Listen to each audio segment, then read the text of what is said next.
Moi, je dis passe vaccinal tout simplement. Tout simplement. Que le Sénat aille aujourd'hui mégoter, dire par rapport à l'Assemblée nationale... Moins de 10 000 hospitalisations, plus de passes. Eh bien, c'est un très mauvais signe envoyé aux antivax, voyez-vous. Dire on met des plafonds, etc.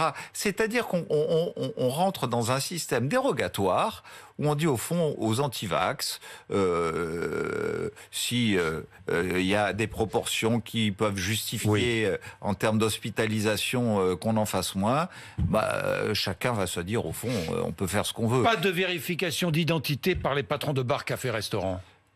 Enfin, si on soutient l'économie aujourd'hui, c'est justement grâce à ça. Et ce sont les premiers, les patrons de restaurants, d'établissements, de commerce, à vous dire merci d'avoir mis en place ce moyen qui nous permet de pouvoir maintenir notre activité, de ne pas avoir dans notre personnel de cas contacts trop nombreux, de ne pas avoir le virus qui circule dans notre personnel et de nous protéger pour que l'économie continue à tourner. Donc voilà, je ne comprends pas cette posture. Et pas de sanctions administratives contre les entreprises ne jouant pas le jeu du télétravail. Eh bien, nous devons, là où tous ceux qui ne jouent pas le jeu, je l'ai toujours dit...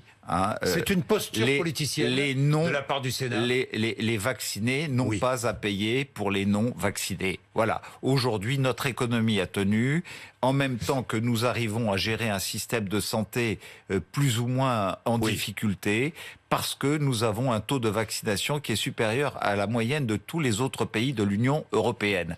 Eh bien, aujourd'hui, que nous mettions des limites aux antivax qui, aujourd'hui, représentent 91% de ceux qui sont en réanimation ou en hospitalisation conventionnelle, et que les 9% qui restent sont ceux qui n'ont pas complètement effectué leur parcours vaccinal, je voudrais que chacun ait ça en tête.